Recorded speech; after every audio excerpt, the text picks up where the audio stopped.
option. Ah, Jesus, what the f? Gentlemen. Sorry, who's it produced by? Assassin's Creed Black Flag looking fire. Doing it the first time. Oh. Oh shit, it's McLovin. The Elder Scrolls, one of the most famous RPG franchises out there, where you, the player, can roam across Tamriel, whether that be the fields of Cyrodiil in Oblivion, the snowy mountains of Skyrim, or the bogs of Morrowind. Or you can go to them all right now in the new paid DLC from ESO. Purchase all DLCs now. Purchase. Today I woke up and thought, what a great day to play and rank every Elder Scrolls game. So that's exactly what I've done. And I assure you, for all you Skyrim lovers that didn't realize Skyrim was part of a bigger series, I've made this video nice and easy to understand. Let's head back to 1994 to the first Skyrim, the Elder Skyrim Arena. Now, because money, I was very happy when I jumped onto Steam and found that Arena was free. Then I very quickly found out why it was free. It was made in 1994. And you can't turn the sound down until 10 minutes into the game. I wanted to make myself an orc named Steve McSmooch. But orc isn't a playable race in Arena, so he's bred temporarily. It took me a hot minute to understand the controls, but we found some loot and I was finally ready to take on the dungeon. I died. After getting some revenge on the hardest boss in the game, I leveled up our Steve. With all of these stats I totally understood. Aggie, Spud, and Per, and continued down into the depths to make a camp. Yeah, look at this. We'll camp. Oh, come on. It gave me the option. Ah, Jesus, what the f is that? Now, this game, of course, is dated, and the controls were very confusing, especially early on. But I did actually enjoy my time, and of course, it has credit for starting the entire Elder Scrolls series. So I'm going to put Elder Scrolls Arena C tier. Let's move on to the second Skyrim, the Elder Skyrim Daggerfall. Daggerfall was developed in ancient Egyptian times, 1996. And thank goodness this bad boy on Steam was also free, because I really struggled, more so than I did Arena. We once again couldn't make our boy Steve McSmooch an orc, but it was okay because we straight up had an intro sequence. But none may know of this meeting. Wow, shit, I'm streaming it.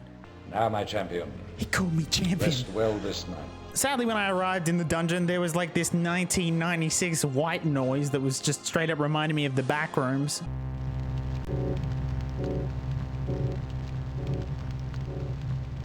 Anyway, because of my lack of brain cells, I couldn't figure out how to look down. So for the first bit of the combat of the game, I was just trying to kick everything I could. I just want to keep kicking. I want to keep kicking. It only works like every fifth one.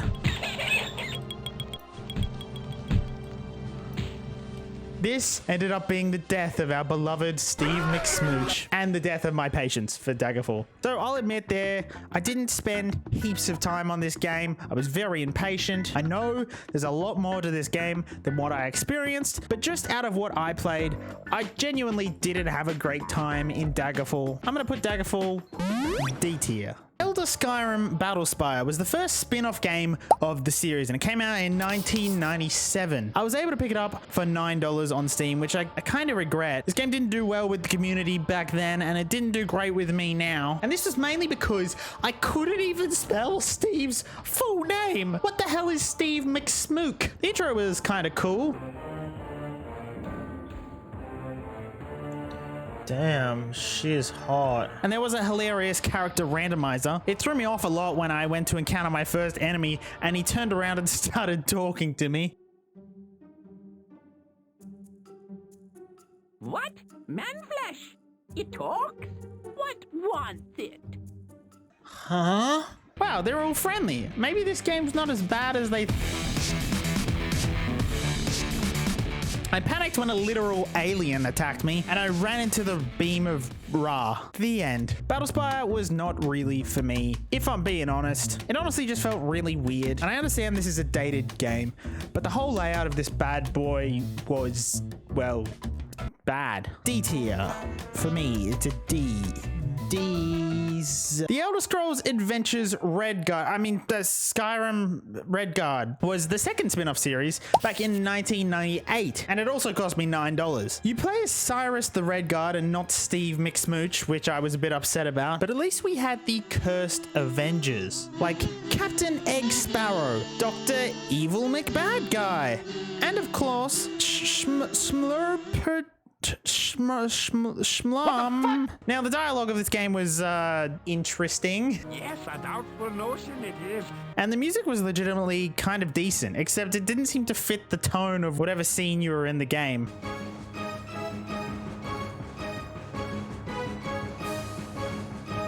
Anyway, we finally arrived at where we were supposed to be and immediately committed murder, flirted with an 8-bit woman, and found the thing from Fantastic Four. Once again, I couldn't spend too long checking out this game because we got a lot of games to check out here. But I did find this cave with all this treasure in it. Oh, a cave. Okay. I want his treasure. We gotta win this. Oh, shit. Shit. This game being the only game in the entire Elder Scrolls franchise where you actually have a pre-made character definitely takes away from that create your own adventure feeling. But personally, I actually didn't mind it, although the combat was pretty awful. It might be incredibly controversial, but I'm gonna give Redguard a B tier. The Elder Skyrim Morrowind from 2002. I was able to pick up this bad boy for $19.95 on Steam, and it was actually worth it because I could finally become Steve McSmooch the Orc. I started off by stealing everything in sight. Then I stole this Book of Narnia, and finally I waited for a strange walking man to hide his stuff, so I could steal that too. Yeah. On a walk to the next town, this happened. What? And I took some interesting scrolls of his body that I'll use later. Found a shulk mine and immediately made them an endangered species as I turned all their eggs into omelets. But hey, Steve was looking great. Look at little Steve there. Look at him go. I ended up getting lost in the Dwemer mine things and got to this little lava parkour section. Those scrolls that I found earlier on the Falling Man immediately came to mind. And to my surprise, it actually worked. This is gonna be stupid, okay? Infinity and beyond. Oh, it worked. Oh my god, it worked. Clip it. Yeah, all right. Let's go into the video. Oh, I just got one shot. Then I tried again, and this happened. I was so genius doing it the first time. Morrowind was absolutely the funnest game I'd played so far in this list, but it definitely had a steep learning curve, and the combat was very, very wonky. If it wasn't for those two things, I would put Morrowind a pristine S tier. But I know there's a lot of Morrowind fans here. Please don't hate me. I'm gonna give it A tier, okay? Now, before we get to Elder Scrolls 4 Oblivion, I do need to mention something here, alright? There were a handful of Elder Scrolls games, like the Elder Scrolls Travel series, that were developed for some ancient mobile phones and whatever this thing is. In this series, this whole 100-game variety thingamabob, we will not be covering mobile game, because they are stinky and I don't like them. Also, there's actually reasons behind this. Anyway, what was next? What are we doing? The Elder Skyrim 4 Oblivion, which came out in 2006 and also cost me the same as Morrowind, $19.95. It features a racist dark elf, actual physics, and Patrick Stewart playing Professor Xavier. Wait, no, urinal septum piercing, who then immediately dies. But I couldn't leave the Emperor on the floor. All right, we had to take him with us. We had to take the Emperor with us. I didn't take him with us. After stealing a horse, I went and found the fastest reader in the world. Holy shit, he's reading a chapter he's reading a paragraph at a time. And went and found my first Skyrim portal. I mean, Oblivion portal. Who is this guy? We met Steve's new best friend, Alen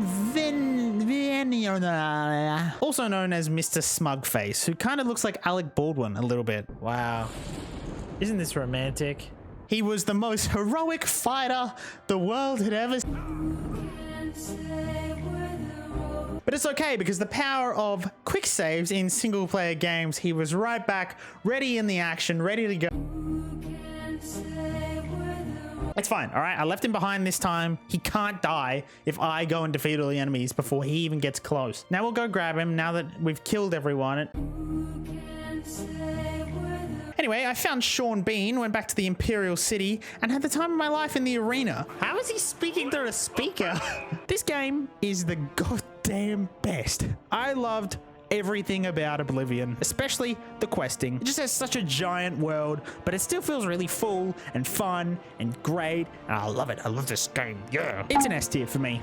S tier for Oblivion. Here we are, ladies and gentlemen. Everyone's favorite Skyrim to date. Skyrim.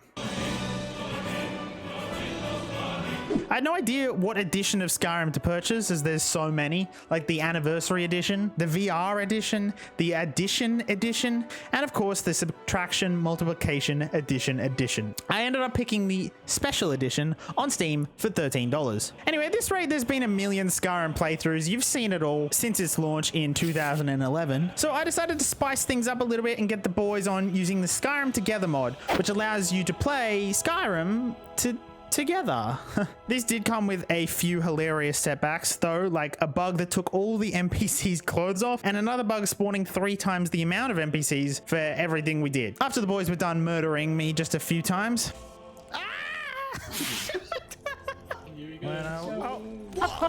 I saw it as I walked into it. We set out to kill our first dragon and all become dragonborn. All the threesome. What? Problem is, I accidentally shouted at some guards and it made the Jarl, who was like the main quest giver NPC, aggressive to us, even if we loaded old saves. We ended up just screwing around with some random bugs and reading some interesting novels. Ah, the Lusty Argonian. I seem to have found it. My goodness, that's quite a loaf. But how shall it ever fit in my oven?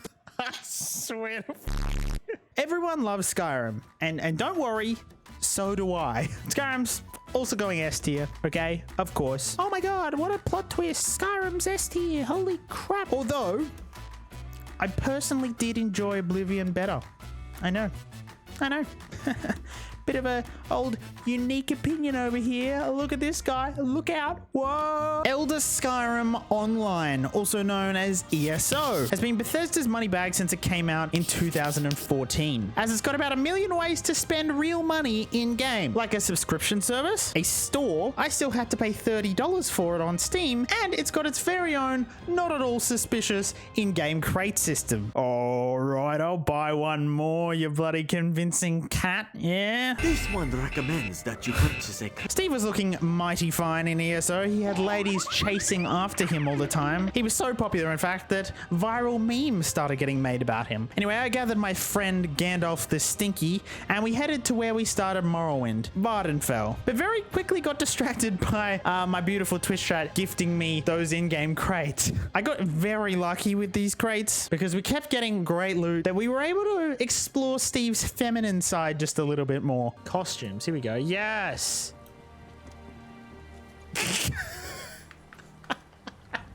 Anyway, we found out the hard way that boss fights take forever as a duo, and that was about enough ESO for me. As far as MMOs go, I actually think ESO is actually a top contender in the genre. It doesn't lose that Elder Scrolls feeling, despite being an MMO. Obviously, it's not as good as the Holy Trinity, but I am gonna put it in A tier behind Morrowind. The Skyrim Scrolls Legends is extremely different from the other games that we've covered today, as it's a lot closer to like Magic the Gathering. It's the second most recent Skyrim game, coming out in 2017, and I was also able to pick it up for free, thank goodness. For some reason, I was auto-named Mr. Wight, which was very formal. This dude attacked me with mud crabs, but I showed him. The next opponent, however, was a death metal band singer, and all was going well until I accidentally one-shot one of my own cards.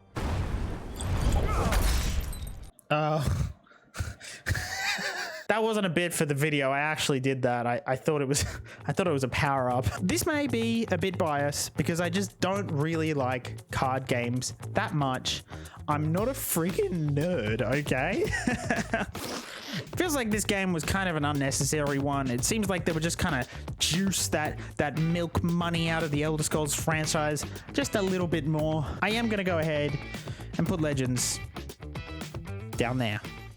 That's right. Elder Scrolls Blades. I mean, Skyrim Blades. I keep doing that. Now, my burning hatred for mobile games was slightly put at ease here because yes, this is technically a mobile game, but it was also released on the Nintendo Switch in 2020. I picked it up for free on the Nintendo eStore. It's a town building game. Nope. It's a dungeon fighter game. Nope. No, we're free and civilian game, I think. Now, to my surprise, the stench of the mobileness was actually semi-gone here. And I started to actually enjoy myself, which I questioning everything now. Although that stench did come back when I saw the chest system that you could purchase these beautiful chests with real money. The game tricked me into thinking I was in a cutscene, then attacked me. Oh, I'm fighting. Oh, what the f? But luckily, little Steve McSmooch was tough. The dungeon aspect of the game was kind of fun, collecting supplies for the town, and it was actually kind of smooth. Yep, I enjoyed it, but definitely not a top contender on the list. Again, feels like a little bit of another money grab for me. I did enjoy this definitely more than, I'm gonna give it a D. D tier. And there you have it, ladies and gentlemen. All the Elder Scrolls games, nicely ranked from yours truly. Please keep in mind, this is my opinion. And of course, you're allowed to have your own. I will allow it. This time. If you want bloopers or little bits of extra content, check out the coffee. Do it, please. Help me. If you like Zelda, why don't you check out this video here? I think you'll enjoy it. It's yep.